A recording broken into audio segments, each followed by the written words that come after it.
You're now listening to the 1130 podcast. Enjoy the show. Nasty, hateful, insane nation that ever existed.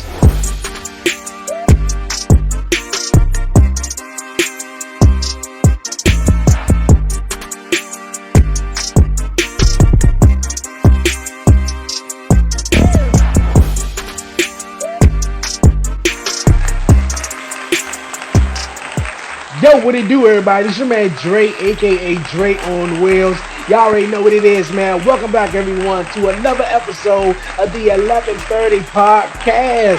What's good, everybody doing out there, man? Appreciate everyone tuning back in here to my YouTube channel, the 1130 Podcast YouTube channel. If you're new to the show, if you're new to the podcast, and if you haven't done so already, I don't know what you're waiting for. This is going to be a really good one for real, like it is each and every week, man, for real. But yeah, I think that's just me being biased. But definitely hit that subscribe button down below, like it, leave a comment, and share it, do all that great stuff. And don't forget to follow the 1130 podcast on all social media platforms. But you guys, like I said, man, got a great guest, got an awesome guest. It's gonna be a great show for real. Shawnnell, man, yes, she's your favorite no bullshit therapist. She's an entrepreneur. She's a professional licensed counselor. Yo, she's going to be joining me here on this week's episode. We're going to be talking about everything from mental health, from the black community, just everything in general, man. You're not going to want to miss this one, definitely. It's going to be a great one. And sit tight, for real. But we ain't going to waste no more time. We're going to get into the show. We're going to bring on my lovely guest, Shawnnell. How's it going? How's it going? It's going good, man. It's going good. It's all good.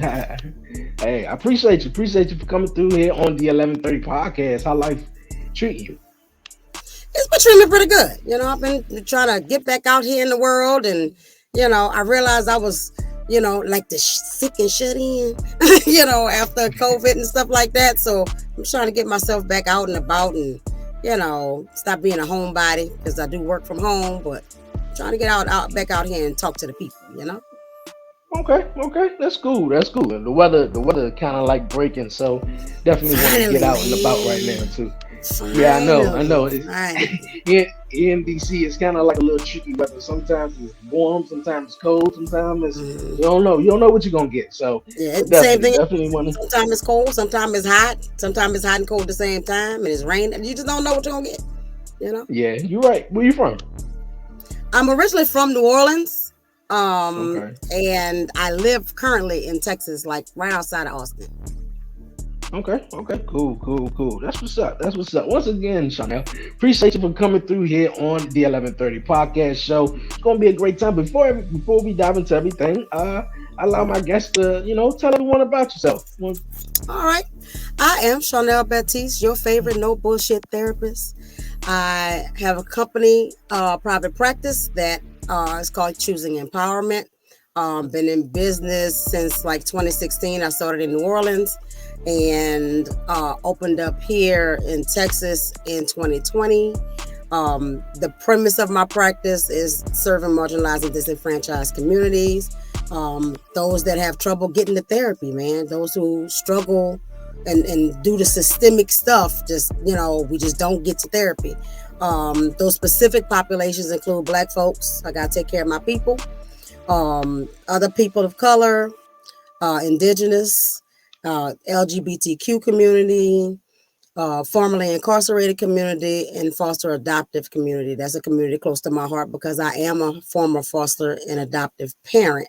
And so that's a community also that don't get what they need with regard to their mental and emotional health.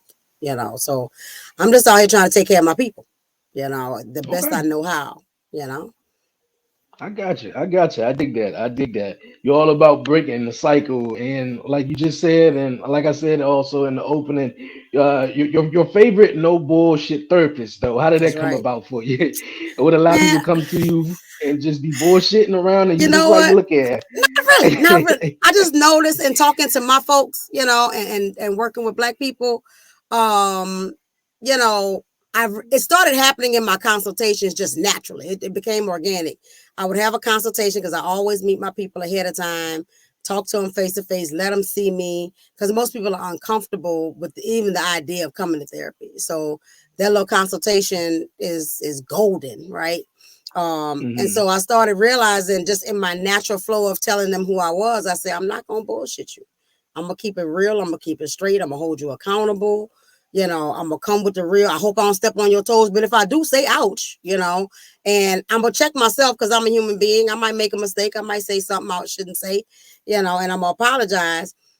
But we also gonna address why that hurt, because maybe it's on your end too. Maybe that was a sensitive spot, but why is it sensitive? But I've just let them know that I'm not. I just don't believe in fluff. I just don't believe in fluff. I don't do hints. My husband used to say all the time, like, you don't take hints. I said, no, I hear them. But I'm like, whatever you got to say to me, say it straightforward. If you need to ask for something, ask for it straightforward. I just believe in straightforward honesty. And that evolved over time, because back in the day, I was just being mean and rude. I was just saying whatever came out of my mouth. But I learned over time to do it with grace and dignity, and with respect, having a bit of a filter, in an appropriate sense. But for the most part, like, I'm gonna give it to you raw, because our people been bullshitted long enough. You know what I'm saying? Since we've been bullshitted for long enough, and when you come here for help, why should I continue to bullshit you? Right And so about that. it's kind of evolved like that, and I just became the no bullshit therapist. Hey, I dig that. I dig that because you get a lot of people, especially in our community. I talked about it many a times, who just don't feel comfortable going to therapy or going to someone, just expressing how they feel, or Mm-hmm. their emotions or anything like that, and they feel like maybe this person just gonna bullshit me. Shit Just them some more, yeah. just tell me what I want to hear. Oh, it's gonna be Here. okay. Oh, you gotta do this. Oh, you gotta do that. You gotta do that. But Mm-hmm. hey, in reality, look, life is fucking hard. Look, so It and is. you gotta be, straight up and raw with it at times though. Thank So you. I You definitely, I know. definitely dig And I that. mean, I'm a no bullshit human being, right? I'm a no bullshit mom. I'm a no bullshit friend. If you're gonna be my friend, you gotta be ready to hear me tell you the truth, right? And I expect the same in return. Don't come here with no, oh girl, that's cute, when I'm ugly in the outfit. Like, if it don't look right, girl, tell me. Be my friend. When women step out and they don't look good, I'm like, you ain't got no friends. Because somebody should have Hey, told you straight up, girl, that don't look good on you. That makeup wasn't quite mm-hmm. right. Don't bullshit me like that. Tell the truth, you know? Yeah. That ain't your friend. That ain't your friend if she let you come out the house. He or she let you come out the house looking like that. Somebody That's gonna say, right. hey dog, you might want to fix that, or something like Right. that. Or if that ain't your friend, he just gonna sit there and just probably laugh at you or something. I don't know. But Right. yeah, I like it. I like it. I definitely like it. No bullshit therapist though. You say you were born to do this. And when did you realize this was the thing for you though? My first memory of realizing I want to work in mental health, I was 7 years old. And I know that's weird for most people to know from that age.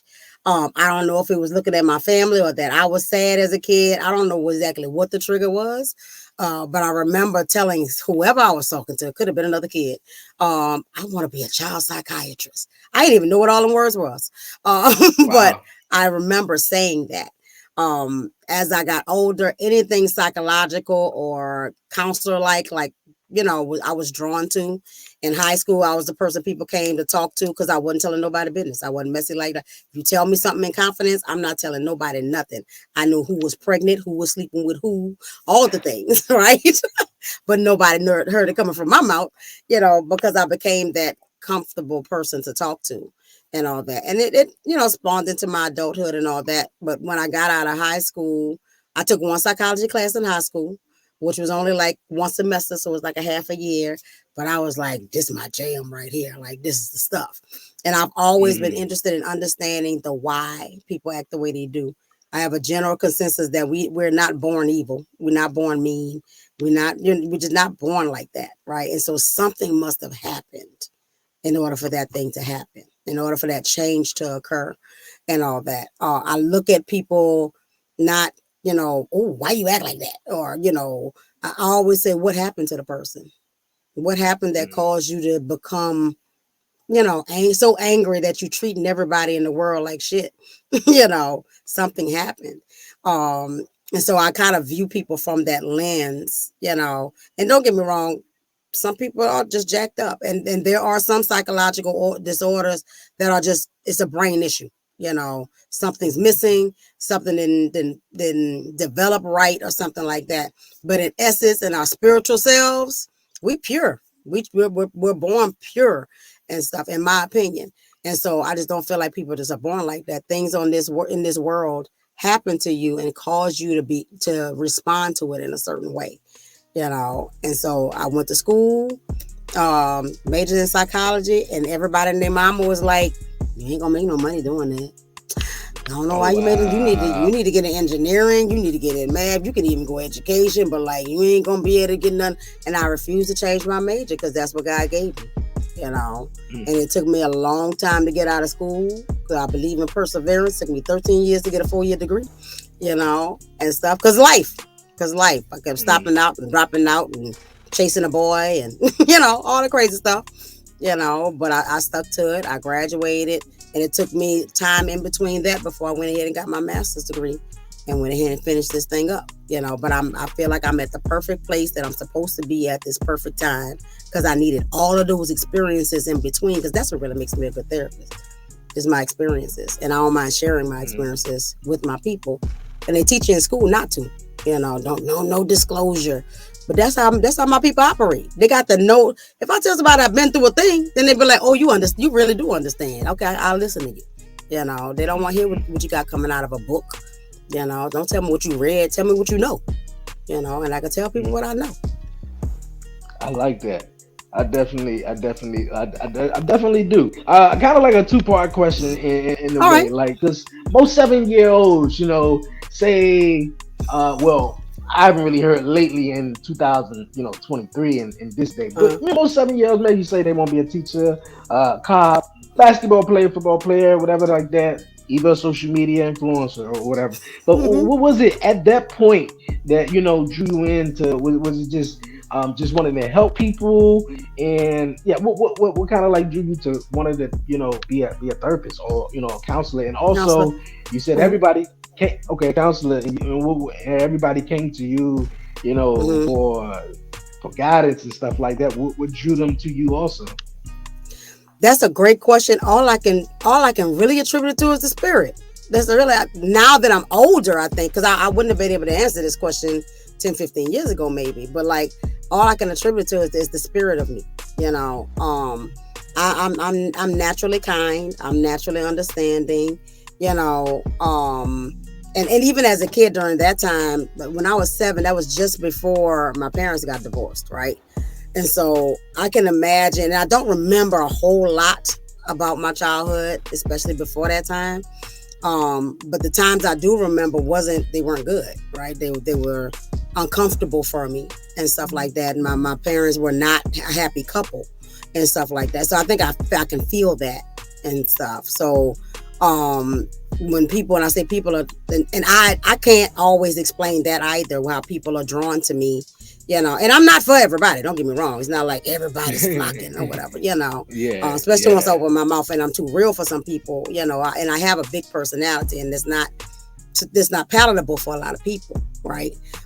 Which is why I learned how to dim it a lot. I learned how to dim it so much for a lot of my life. My mama helped me with that dimming, like, calm that thing down, girl. But it was also because my mama couldn't stand it, and stuff, because of her own issues. And so I've just learned in my latter life, like, don't dim your shine for nobody. Just, be your true, authentic self. Who's for you is for you. Who's not is not. I've had people be like, don't say no bullshit. Like, you gonna weed people out, and some people gonna be intimidated by it. I say, I'm talking to who I'm talking to, and I'm not talking to who I'm not talking to. The people that I attract are the people that are meant to talk to me. Because if I get somebody who wants fluff, they're not gonna be happy with my therapy services, because I'm not gonna give you fluff. Maybe later on in my practice, I'll hire somebody who will give you a little fluff. Somebody that's their style, because I don't expect everybody to be like me. I'm an individual, and I'm created, the way I am. And so I just really think it's just, I can only attribute to some spiritual, underlying sense of something, Okay, I dig it. I got a little similarities in that, because I just felt like at one point, and also too, there's a lot of people, who we're just attracted to the energy that you put out and stuff like that, and Yes. just love being around you. So Hmm. I also dig that. You talked about one time you said everybody and their mama kind of like said, man, you ain't gonna make no money from that. How did you deal with that sort of adversity and the challenges of kind of like proving them wrong, proving everyone wrong that you got to stick to your faith and stick to what you believe in and not what everybody else believe in, and let Hmm. everybody else vision put it on you and be like, hey, you Hmm. can't do that, you can't do that. So yeah, more so, how did you handle that and prevail through that? That can be tough. That can be tough for a lot of folks. Hmm. I had no alternative. There was nothing else I was interested in. There was literally no other alternative. I was like, well, I don't like. Well, I don't do math. Math ain't my jam. You know what I'm saying? Even in school when I had to have a math class, like I dated a guy that was an engineer at the time, and he helped me with my homework and taught me how to do the test, and so I passed with a C. That's all I need to get out of there. You know. So just I can't say I've never went back to the drawing board. Like I don't know if I'm gonna be able to do this, because people's voices do matter, and they do cause you to challenge yourself, and and doubt and stuff like that. But every time I try, I'm not an engineer. I'm not about to teach no kids. I love the kids, but I ain't about to teach them. It's not my jam. When I talk to teachers at school with my kids, I'm like, thank you for being a teacher. Because I can't do it. I've been to cuss some people out. But like, I just think there was no alternative. For one, I wasn't interested in anything else, you know. And again, it come down to that energy and that spirit, and that like, this is what I'm born for, right? This is it, right? There is no other alternative. I'm going to make this thing work one way or another. I might not get licensed. I might have to figure out another way to get it done, you know. So that was the only thing. There is nothing else. There is no plan B. This is Okay. who and how I am. Hey, I dig it. I dig it. Hey, some people say, man, look, you gotta have a plan B. Some and maybe that's just how things, worked out for them. They just had to come up with a plan B. But if you're Right. just so focus driven and you're consistent, hey, this plan A gonna work, and this plan A Yeah. is the only plan on It's the the only board. So plan. It might take longer. It might take, you got to hop over some fences, dig some holes, go around the corner, and climb a mountain or two, but yeah, stick to the plan you're if right. you It's know that all that's your about plan. You're right. It's all about the journey. I tell people it's all about the journey. People want to skip the journey in the process. You You got to can't. realize, man, like that's before you get to where you want to go, or where you want to get in life, Hmm. that journey is the way. It's gonna be some bumps. It's gonna be some ups and downs. It may be Right. smooth. It may be high. It may be low. Right. But Right. it's those moments that's gonna make you to the person that you need That's to right. be in the Hmm. process. So I dig it. Yeah. I definitely dig it. Yeah, because it was You a little talk. tough for me when I was going through college, and Uh, and those setbacks I kept having. I was like, man, because I'm supposed to be done. I'm supposed to be done. And I started realizing that, like, there are these experiences in between that God needed me to have. Right? They were mm, all these experiences that made me, and now I'm sure of it. Now I'm absolutely sure that, like, every bit of that journey was necessary for me to get to where I am right now. Every bit of it. yeah, I dig it. I dig it. I dig it. Some people just think sometimes just because you're doing podcasts or you're doing whatever you're doing in life, whether it's an author or you just everything's just supposed to just happen right out of the blue. No, like, man, Right. it's a process. It's a You gotta process. get the work. So Everything is a yeah. process. I dig it. I dig it. You talked about it also, your private practice, choosing empowerment. Can you tell everyone Mhm. about that? Because you definitely, like I said in the beginning, you're about breaking barriers, definitely for Mhm. the LGBTQ community, the Black community, incarcerated individuals, and more. Right. So choosing empowerment was born out of most. I always knew I wanted to have my own business and my own practice. I wasn't sure how that was going to come forth, but God kept firing me from my jobs. you Oh know, wow. over and over again. I would reach a point that in my gut, I knew it was time to leave, but I hold on so tight. You know what I'm saying? Like, like this job. I like these people. It's cool, but something would happen and I get fired. I can't keep up with the notes or whatever it is. And I just reached a point that God was like, it's time. It's time. And so I started um I started the LLC part, the paperwork part and all that. I did that in New Orleans. My best friend at the time has a nonprofit organization called The Loft, and she's in New Orleans, and she does summer and after school programming for disadvantaged youth, right? And so we said we got a grant with the city, and we started a summer program. And I was like, I got to put a mental health component to your program, because these are also the kids who struggle to stay in summer programs, right? They got behavior problems, right? And I was like, the point of the program with the community that we're serving is the hardest community to serve, right? But we got to have rules, we got to have regulations. They can't come in here cutting up and all that kind of stuff. So if we can address what the issues are within the program, right, then these kids ain't got to get put out, right? They just come to me. Right. And so rather than having, okay, well, you cutting up, you can't follow rules, or you're doing this or that, and you get put out of the program, then you go see Miss Shawnnell. You go hang out with Miss Shawnnell, and we do some treatment stuff. We have a little group, or for some kids we had one that had ADHD to the max, and especially if he didn't take his medicine, he could not sit still in the classroom or couldn't sit for an activity. Come on over here, you just travel with me today. And I would give him things to stimulate his mind to get that dopamine going and all that.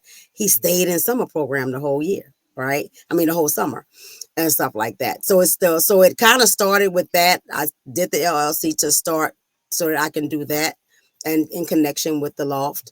And then, life happened too. I got divorced, moved, you know, ended up back here in Texas, and started working with a company where I was doing CPS, working with CPS clients and all that.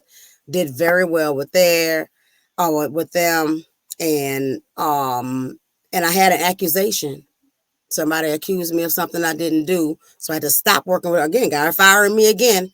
I had to stop working with that altogether, right as I was trying to develop and build my private practice.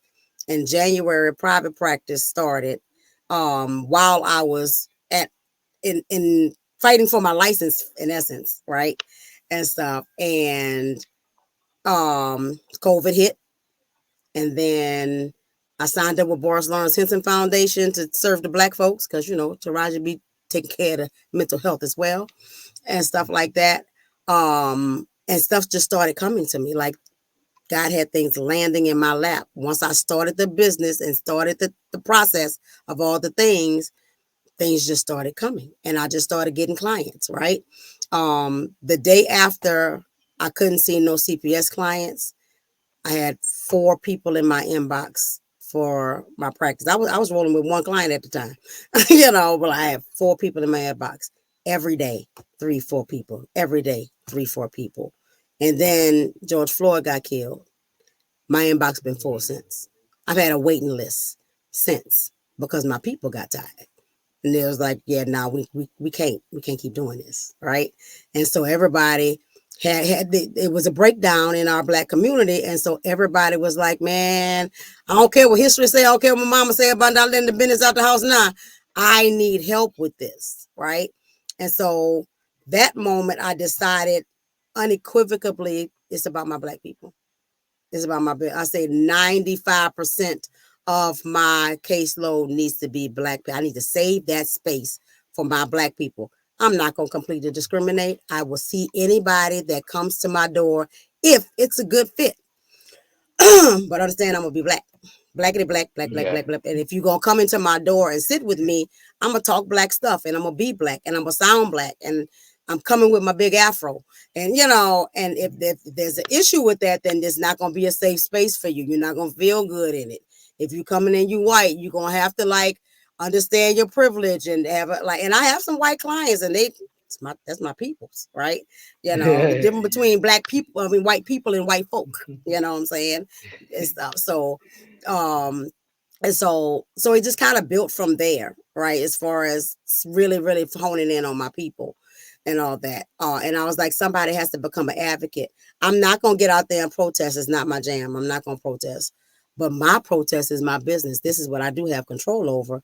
What can I do to heal my people? I can save space for my people. I can save space for Black folks to be able to come and get therapy from somebody that look like them. And they ain't got to explain to me why they feel uncomfortable walking into their job and their hair is in braids and people looking at them crazy. You ain't got to explain it to me. I get it. You know, you ain't got to explain to me walking down the street and somebody looking at you, or you in the store and somebody following you. I'm not going to gaslight you. I'm not going to say, you sure they was following you? I'm going to be like, they probably, if you felt it, they probably was. How did you handle that? Right? And stuff like that. Because it's too often that we end up in spaces, you know, with white therapists who don't get it and don't understand, right? And so I've had so many, and Black women too, like they're sitting across from a white cis male, heterosexual male, and you know, they're telling them, oh, you sure you're not upset because you're on your cycle? What? No, I got depression, man. Like, life is hard, and living in a Black body is hard every day, every day. Right? And so they don't have to explain that to me, right? And so, and like I say, my foster adoptive thing is because I was a foster adoptive parent, so I recognize that was a big need, especially foster children coming out of care, because they have nobody. You know, they often go back to their families, but the family is a problem to begin with, right? And so they often never get the healing that they really need in order to be successful adults and all that. I recognize that foster parents need training, and they need, you know, and adoptive parents especially, because they live in this fantasy land of, oh, I'm just gonna get this little baby and it's gonna be a perfect little baby and I'm gonna just be, no, this child come with trauma. Even if they came straight from the womb, they were taken from the house, the body that they lived in, the heart that they listened to for 9 months, and now it's gone. You know, they can't bond with it, so that child still has trauma, and you're gonna feel it later, because the body is going to remember, even if their mind doesn't. The spirit is going to remember, you know. And so all of those things are absolutely necessary. LGBTQ community don't get what they need. They don't get what they need, so they don't go into therapy, because I don't know who is not judging me, who don't believe that this is really me. They think I'm going through something, you know, and stuff. And I had a friend who was formerly incarcerated that got me on that train. And he died what I call suicide by cop, because he never addressed the initial issues from his childhood, right? And if he had been able to come out of prison because he wanted to change his life, right? And of course, systems are in place that keep them from changing their lives, because you can't get an apartment and you can't get a job, and you know what I'm saying, and all that. And so you're stuck in this, so, you know, certain things that you can do and all that, but the mental health is never, it ain't addressed in jail, and it addressed in you know, when you get out of jail. And so the likelihood of you being back in jail because those things aren't addressed is super high. So what can I do as a mental health therapist? I can start helping address those things. I dig it. I dig it so much. I just want to say, nothing screams Black more so than an afro on a Black woman. So I definitely love it. So when I saw that, I was like, oh, she's Black all the way. I definitely dig it, and I definitely dig how you you said you had to add you know, the mental health aspect to everything that you was doing. And I think especially in the Black community is very, very important. And like you said, you was getting 3 to 4 messages every day. Then the George Floyd you know, situation happened in 2020, and it just went off the case. I talked about it also recently on one of my episodes, Beyond 1130. Just Black people, especially Black, and particularly Black men, normalizing mental health. And how do I and the point that you just said, that people was just at a breaking point where they just felt like, man, I got to talk to you. I feel like you need help.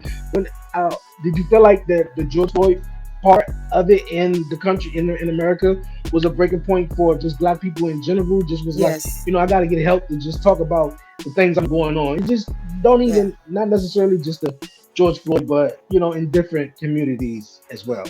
Oh, absolutely. I think that was a breaking point for all of us, right? Because, I mean, watching it and watching the nonchalantness, right, like watching it in action and seeing the lack of care for us, right? And stuff. It's one thing when people telling you a story, but when you're watching it unfold before your eyes, that broke so many of us, right?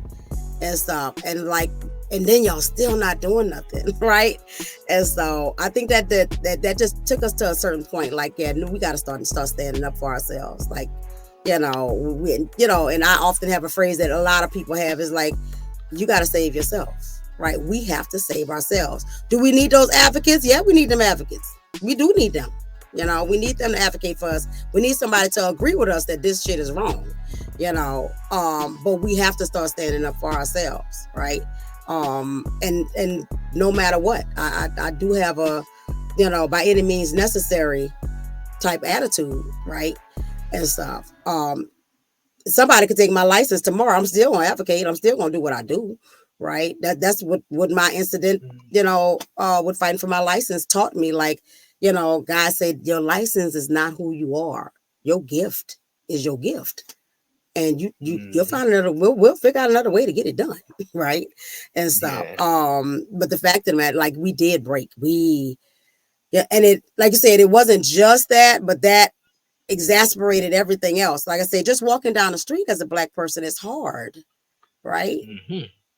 That's a simple thing. Walking down the street, you can't jog, right? I can't jog without being worried about being murdered. It's just a jog. Can't go to the grocery store without somebody looking at me sideways, or and it's simple. It's the minute things of life that we have to work with as Black people. Like when they call them microaggressions, really they are micro. They little tiny things that we're not supposed to feel and not supposed to pay attention to, but they exist and we feel them every single day in our lives, right? And so now we have to create safe space. Even when we're creating safe spaces, we get bothered. Well, y'all just keeping people out. For example, the Black girl follow trend on TikTok. Why did that be bothering people so bad? Like, I don't understand why y'all are just exclusively, because y'all own everything. You don't have to create spaces for yourself because we already excluded. We always been excluded. And we came trying to include ourselves in yours, and you still don't want us there. So we created our own. And now you're mad, right? And so even when we create spaces for ourselves, we still getting harassed. And that does not make sense. It does not make sense. Mm-hmm. Yeah, I understand. I definitely understand. I felt like that as as the Black community, especially with the George Floyd situation, was sort of the breaking point. We had obviously the Trayvon Martin. You seen way back in the days, Rodney King. Rodney King, yeah. And Mm-hmm. yeah, you seen so many situations where police officers just got off and just nothing done to them, Nothing done. and that causes mental effects, especially on the Black man, and just being Black in general. You just don't know, especially Right. if you're riding in the car. You don't know if this your last car ride or not. So Come I on, think it's man. very, very, very important for the mental health aspect to be talked about and discussed, because we as a in the Black community, we always have this. I always talk about it. What goes on in the home Stays in the stays in the home. house. Mm-hmm. Yeah, so Mm-hmm. to certain aspects, your personal business is your It personal is your business. personal But when business, you yeah. going, yeah, if you going through something and you need, something, depression or anxiety, whatever, I feel like is definitely ways to talk about it. And About obviously, that. in this new days, there's so many ways that you can go about it. So Right. And the thing with I even with the keep my business in my house thing, like, and I tell people all the time, like, I am bound by the law. I can't tell your business. So bring it here. yeah. Your business still not going to be outside of your house. It's just with me because we need to process these things so you can get past them or figure out what you need to do to heal yourself, right? And stuff. So, like, why put yourself in position to continue to hurt? Like, you already hurting. Yeah. Why you want to stay there? You don't stay in a place where you're hurting. It's if something is leaning on your toe, you don't just keep your toe under there for the sake of not howling. I just don't want to say nothing. Hmm. So it hurt, but I Yeah. just, you know, I I like one thing you said, and I hope a lot of people to take heed to it. That every job that you had got, you said you had got fired, you had got fired, you had got fired until you had sort of until you started your own business and stuff. Hmm. And I think everybody got that gift in them to what they Yeah. supposed to So do whatever it is here they in life. love and they do. And I think, I say this, and I also learned that at times that we get so lost of just trying to, earn a dollar. Obviously, we got to put food on the Hmm. table, but we get Of so course. lost in the job and the pay and oh, this job pays good that we forget about the things that we are That really we meant to do, love. that we love to do. And it was interesting that you said that because it was like I don't want the job out, put in job application, Get went to nothing. job interview, didn't get nothing. I'm talking about nothing for. I'm like, so what am I? And it just got lost. So I just was like, I always knew I wanted to do sort of this. I didn't know it was the Yeah. podcast though, but I That's just knew right. I wanted to do this. So you Right. just got to stick with it. And then sometimes the signs is just right there. You ain't Yeah. meant to be working for somebody else. That's right. People are meant to work for you. So the Right. things you just Right. gotta realize that. So Yep. I just had to say that too. So Yeah. that's pretty Gotta do what awesome. you love. Like you said, we all got a gift. You gotta do what's in your heart, you know. And I mean the Bible say your gift will make room for you, right? You know what I'm saying? So do it. Do what you love. You're gonna make money at it at some point. You gotta go through what you gotta go through. That's all there is to it. I had a gift, but I still had to nurture it. I still had to educate Yeah. myself. I had to learn about the disorders, and then even after I learned that outside of school, I still do more things and I can tweak it with my experience and what I've learned from it. And then I got to make it work for black people. Right. And so we always learning and evolving and growing. And you know what I'm saying? So, but just do what you love, and then it don't feel like work. Mhm. Right about There are that. the So parts of right my about job that. I don't like, but I still love it. You know, got to Hey, go through the hard part to get to the good stuff. that's how it is. That's how it is. Okay. Talk about the importance of breaking because like I said, majority of the episode about breaking barriers. You talk about the importance Mhm. on breaking generational cycles because you said the cycle stops with you. Yes. So, if I look at my own family, and of course, a lot of our stuff come from slavery. So much stuff come from slavery. I'm still working myself through post traumatic slave syndrome, the book. I always forget the lady name. But like she talks and I listen to her lectures and stuff, and so much of her things make so much sense. Like we came out of slavery with trauma, right? And nobody said, do you need a therapist to talk to? We just had to deal with the trauma while still being oppressed, right? And still dealing with the trauma of that. And so we're learning as we come along now, okay, we shouldn't be beating our kids to death because um it's not healthy and it's not helping, right? But where we get it from? Slavery. That's how they discipline us. So that's how we learn how to discipline our kids. um Even now we deal with parents and ownership of their children. I brought you here, I'll take you out. You're my child, right? You are supposed to treat me a certain way. You're supposed to have respect for me. You owe me in a sense because I changed your diapers and I raised you, kind of thing. You were supposed to do that. When you have kids, you're supposed to change your diapers, you're supposed to feed them, right? But it's that ownership aspect. It's a master mentality, right? Because that comes from slavery. That comes from slavery, right? And so there's so many nuances and things that we are still carrying generationally, and how we're raising our kids and how we're taking care of each other and all that kind of stuff, where it's affecting our ability to function in our daily or build relationships that are healthy, and we all are jacked up in the head because of it, right?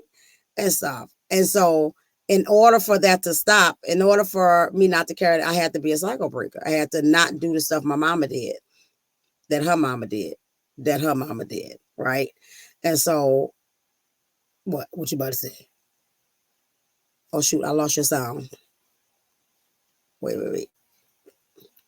Can you still hear me? My bad. Oh, there we go. Yes, I Okay. can. I put you on mute. I was listening to All everything you said. right. I was just saying I didn't mean to cut you off though, but I thought it was very interesting that you say that you know the cycle the whole cycle thing, and because some people would just be like, oh well, my mama did it and my daddy did it. That's how I supposed to That's do how it. I'm gonna do it. Mm-mm. Yeah. And it don't always got to work like that. It don't always got to Mm-mm. necessarily go that way. Right. You take the good and you use the good. The bad, you throw it away and you figure out what needs to be done in the place of the bad. Right. If it didn't work for you, why we keep carrying that forth? Oh well, my mama did it. But did it work? Was it effective? Because my mama beat my ass all the time. Did you stop doing it? If discipline and physically helped, you would only have to do it once.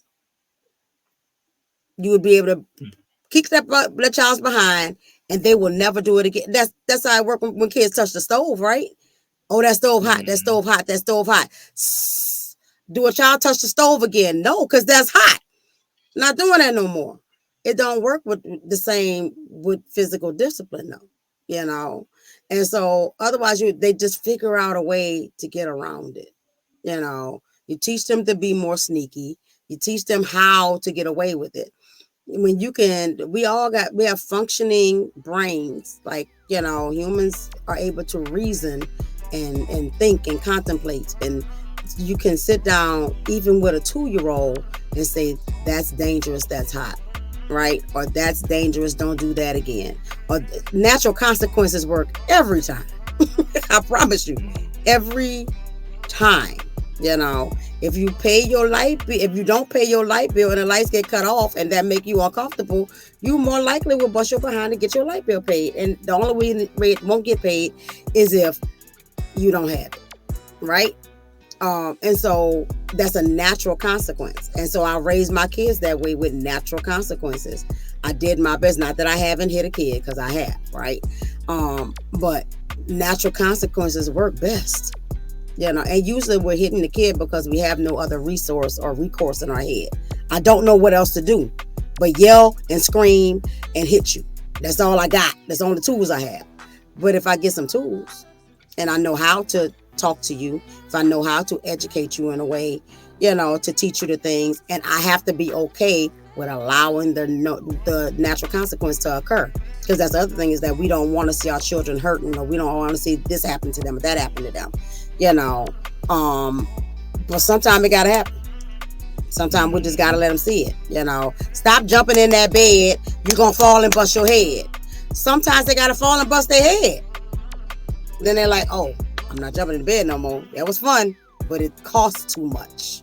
And now I got stitches in my chin, and stuff like that. So natural consequences work best. So if when you're trying to break a cycle, and it's so hard to break habits, right? And habits that are attached to a belief system, right?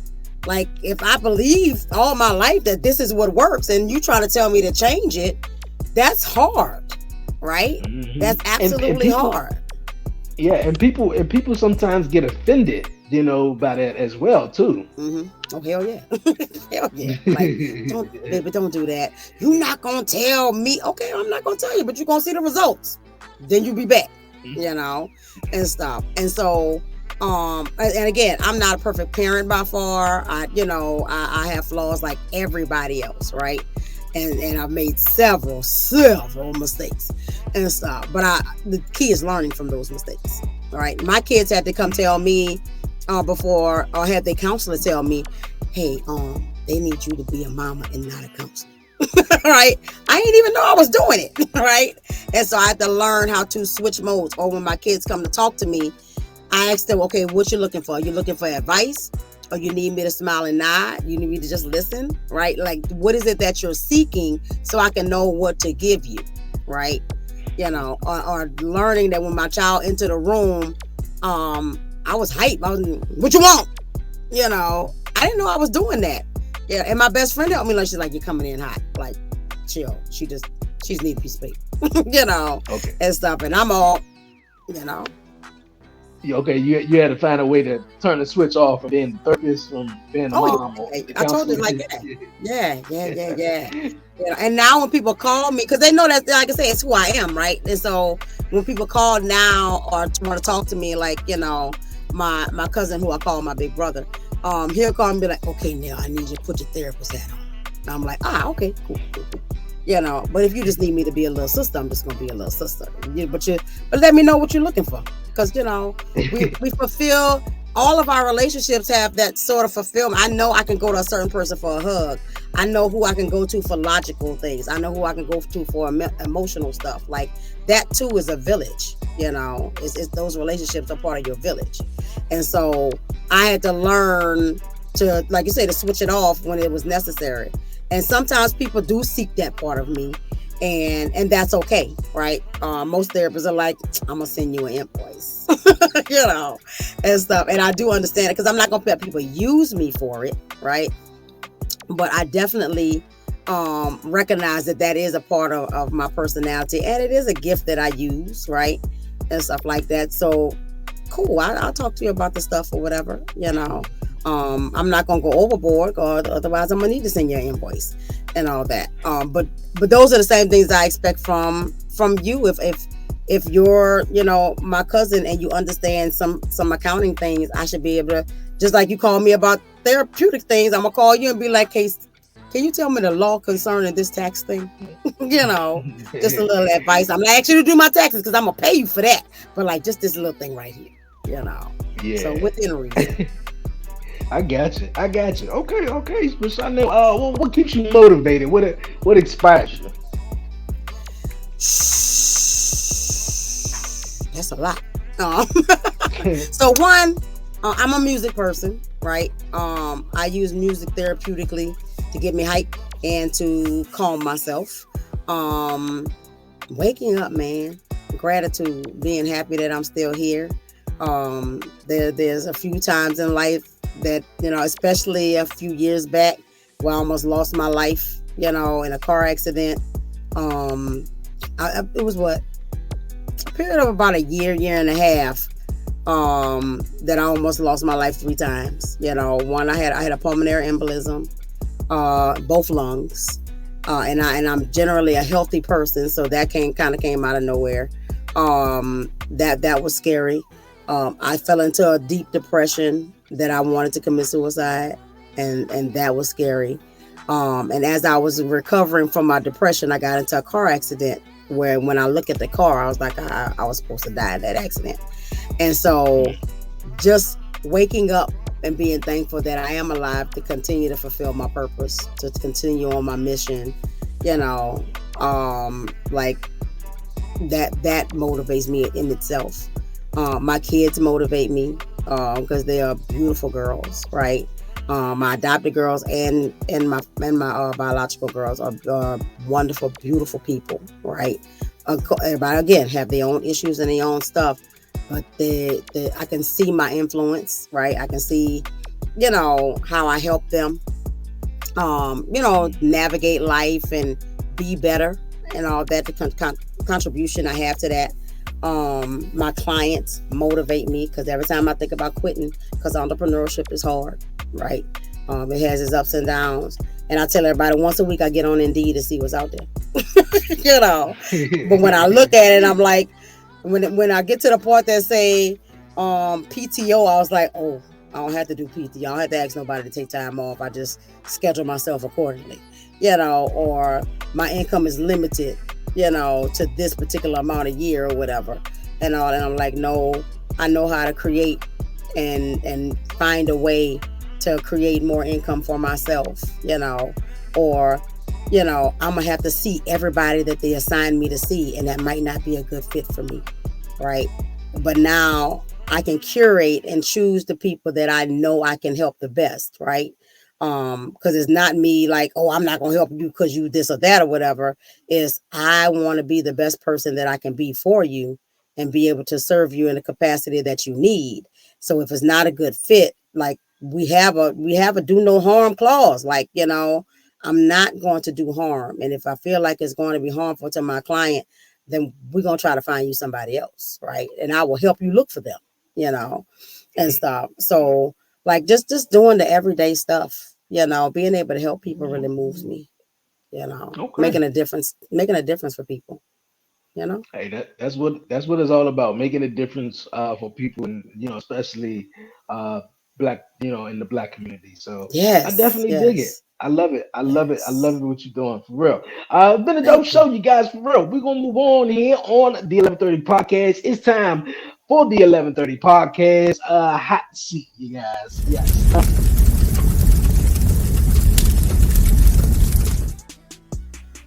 All right, Shawnnell, I got 6 questions for you in the hot seat, and we're gonna roll with it. You I ready? got this. I got this. Come on. Okay, all right. If you could travel anywhere in the world right now, where would you go? Ooh, Dubai. Hmm, Dubai. Okay. Yeah. I tell my From kids the all the pictures. time. I say I'm gonna leave away from here and I'm gonna go to Dubai. I'm gonna say goodbye. I'm in Dubai. If y'all looking I, for me, I'll be in Dubai. okay. Okay. Okay. Cool. Cool. The Cool. pictures look beautiful. You know Uh, what I'm saying? I heard it's good. yes. That's what I was about to say. From the pictures that I see, it looks See, very it very looks nice though. amazing. Okay. Number two. Number two. Okay. Let's see what we got here. Uh, if you were the ruler of your own country, what would be your first rule? Tell the truth. Be honest. Tell the truth. Keep it real. Yeah. I love honesty. Oh, No matter how much it okay. hurt. Okay. I got you. I got you. I like that. I like that. I like that. Number three. Let's see what we got here. If you had a warning label on it, what would it be? No bullshit, man. Okay. Okay. I I don't know already why I come ain't with think a of that. label. Okay, I got you. I got you. All right. Uh, four. Number four. Okay. Um, what do you think about? What do you think about the world today? It's fucked up. But it could be as good as we make it. But it is pretty fucked up. Okay. Yeah, I agree. Yeah, I definitely agree. All right. Next one. Any advice that you would have for any young black entrepreneur that's maybe trying to, start business or get to the next level, but just feel like they can't. Create yourself a network. Get with the people who doing the thing that you want to do. And glean from them. You know? It's hard to do this by yourself. It is so hard to do this by yourself. So you need to be around like-minded folks. You know, when you tell somebody your dream and it feel too big for them, then you need to find somebody who is on the same page as you, so that you can have somebody to support you in that, right? You know, so like-mindedness, and get with somebody who can. I realized that for myself for a little while, that I was just around a lot of people that wasn't on the same page with me with that, right? But you need to be around other people who have entrepreneurial mindsets, so that your dreams and your aspirations don't feel ridiculous, because representation matters, right?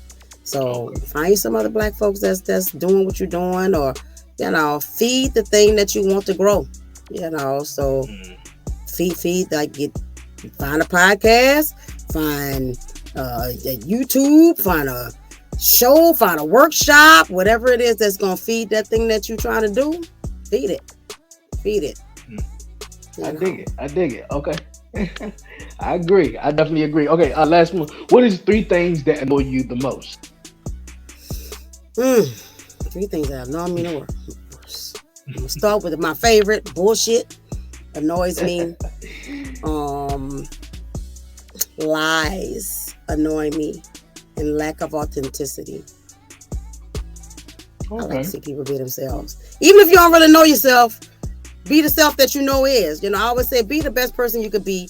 Unless you're an asshole, don't be the best asshole you can be. Nobody likes I an like asshole. that. Nobody likes Nah, an asshole. nobody, nobody don't. Oh man, for real. Shawnnell, this was awesome having you here this week on the 11:30 podcast show. For real, I definitely dig it. You got a podcast that you haven't started just yet though, but you coming Right, about with it though, right? right. Yeah, I'm working on it. I finally came up with a name for it, and it's FTBS, which is fuck the bullshit. Um, Named because my mama used to always say fuck the dumb shit. So I was Oh. like, we're just gonna roll with that. She'd be so proud of me. And so yeah, that's gonna be. I should be making. I might make my first recording today. I don't know. I'm excited and inspired right now. So yeah, that's gonna be coming out soon. I got lots of Facebook groups, support groups for my cycle breaking community. I got a cycle breaking black man community, cycle breaking black woman community, a cycle breaker village community. That's the three that's really rolling right now. And I'm doing, the rest for the rest of my population. So I'm trying to get those things to grow. So you're free to get on there and check those out. My website at choosingempowerment.com. I'm doing my TikToks, man. You know what I'm saying? So follow me on TikTok, Choosing Empowerment 29. Yeah, I'm trying to educate my people and break the stigma. Because the more we talk about it, Okay. the more we make it norm and fun and relaxing. I just want to be your homegirl that you talk to. That's it. That's all. I want it to feel Hey. like that. That's it. Yeah, I dig it. I definitely dig it. For real, this was definitely awesome. All the links will definitely be down below for everyone who's watching, that you can follow and get at, and definitely visit choosingempowerment.com. Really some great stuff. Really some great stuff on mental health and everything. I love to have you on again. Let me know, Definitely, man. definitely. This was Anytime. really awesome. But before you go, any questions, any shout outs, anything you'd like to say? Just I love my people, man. I love my people. I just love my people. I love doing stuff like this. I love talking. I love this show. I'm sending people out like, holla at that 11:30 show, yo. And stuff. I just like seeing my black people succeed and doing their thing. You know what I'm saying? So I love stuff like this. Okay. I dig it. I love it. I love it. Once again, everyone, the links will be down below. You want to get at Shawnnell and definitely make sure you follow and subscribe for real. Get at her. And for Definitely a real. great show. Love having you on. Can't wait to have you back on again. For everyone who's watching, man, sit tight. We're gonna take a quick break. I got the WTF moment and more. We're gonna wrap up the show. Don't move. You're listening and you're watching to the 11:30 podcast. Dig. Jey Uso causing Roman Reigns the match at WrestleMania is highly possible. Highly possible. I'm not sure what number he up to. 900 and something days as champion. Do you think? Well, my ex is. Do you think they're gonna let Roman keep the belt to 1,000 days, or he's losing it for sure at WrestleMania against Cody? Nah, he's going to retain. Okay. That's the first time it's the first time He's I going haven't. to retain. He's going to retain. We don't know sources that's been talking and saying he's going to go on vacation afterwards. He was supposed to go on vacation the first time. That didn't happen. So I don't think he's going to drop it at WrestleMania. People is going to get upset. Like, Yes. don't get upset. Oh, you're gonna have. That just means it's not his time to win the title. Yes, you so right. And wait a month or two afterwards towards Money in the Bank, shit like that. Especially Money in the Bank, where he gets in that match, wins the ladder match, where he comes out during the main ending, cashes it in and wins. You still get your happy ending. Hey, look at Blackout. You've been the first person that I've been on the podcast with. Yes, agreed with me. Cyber. Yes, I do, because I'm not looking at Jimmy and Jay. They got their own problem with Sammy and Kevin. Solo is the one that I'm peeking out Cyber, for. you know the door is open, in this brother. whole scenario of things, right? But also, you're hearing the rumors that they have another family member working in the medical team in the back. Hey, Christy, we would all thought that they was going to strike when it was hot with Cody. Sami Zayn maybe winning at the Elimination Chamber, and that didn't happen. And I don't think he's going to win. Chrissy, if that was the case, how many times did WWE drop the ball with so many people that was red hot and they never got over? RVD, the perfect prime example for me. When he came into WWE, he was red hot fire. they didn't put the world heavyweight title on him because Triple H did not like him. Or the company itself, Vince McMahon just didn't like the style and shit like that, and like whatever. That's the reason why that man never got the world title. So many other people. But this time around, for Chrissy's sake, it's not about if he's hot, like red hot right now. It's about how can we prolong it to where it's rightfully the time for him to take it off of Roman clean. You do not want to say Cody got to win dirty in order for him to win. Back here on the 1130 podcast. Appreciate everyone sticking with me throughout the short break. Yo, Shawnnell, thank you for coming through here on the 1130 podcast this week. Great show. Man, like one thing I think, man, stood out when you were talking about the generational cycles and how the Black community tends to pass it down, and the tone that we may speak to each other or to our kids, like I brought you in this world, I'll take you out, or I'm the parent and you do as I say, and stuff like that, man. I was like, yo, bro, like that, and it come from slavery, and I was like, yo, man, I don't think he hit it on the nail with that one. A great episode. I'm looking out my window right now, and the guy's walking his dog, but he's on a bike right now, and the dog is just flying with him. Yo, man, this is awesome, man. I'm having fun.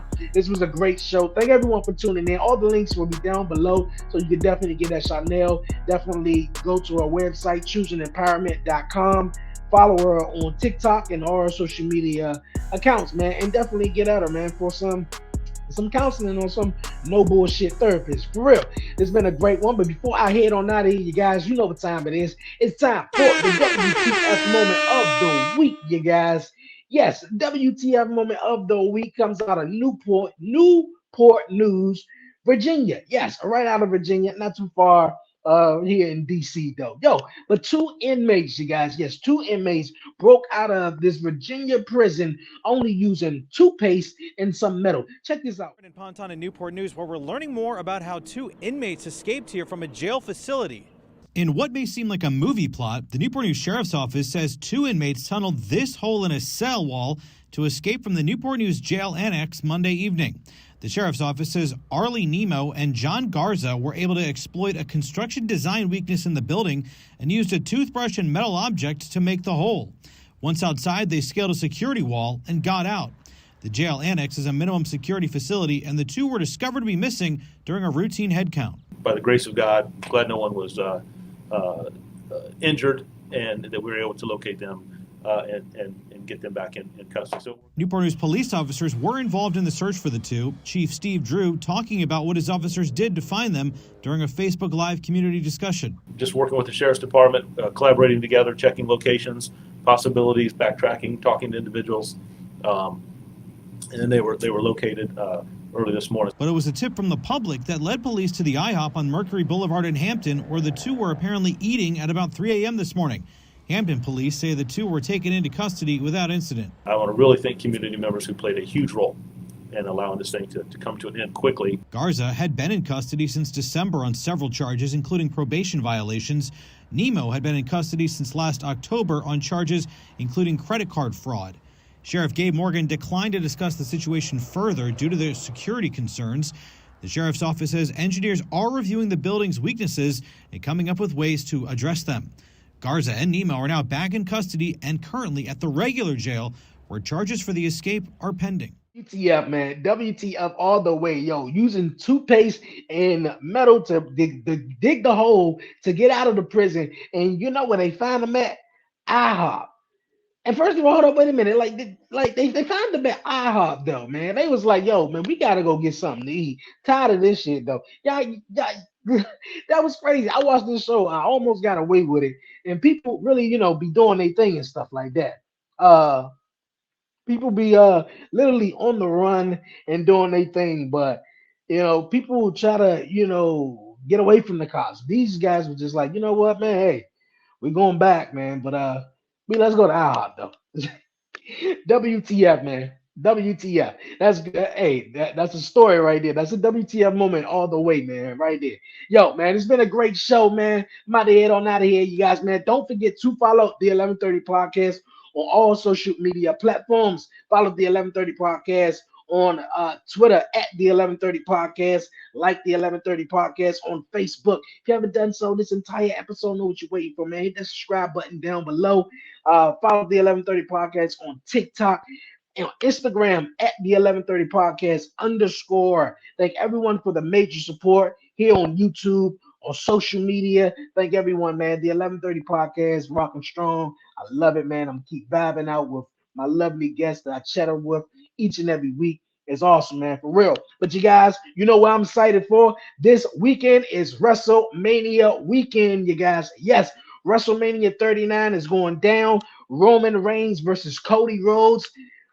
Will Cody finish the story? You got Edge versus Finn Balor, Hell in a Cell. Yo, I'm not even going to dig into all the big old matches that are coming up this weekend, man. It's a big week for wrestling. It's a big weekend in general. But you guys, man, the 1130 Podcast, Talk Pro Wrestling, will be live this Saturday, you guys. No episode this Friday. We'll be live this Saturday. This Saturday, following NXT Stand and Deliver, and also live Sunday at 4 p.m. Eastern Standard Time. Oh man, I need some water now. But yeah, man, it's going to be a great weekend, a great week, and I thank everyone for tuning in. Once again, shout out to Shawnnell for tuning in, and for thank you for Shawnnell for coming through here on the show. Always tongue tied. All right, you guys, man, this has been dope, man, for real. Until next time, for myself, Dre, aka Dre on Wheels, I'm out, y'all.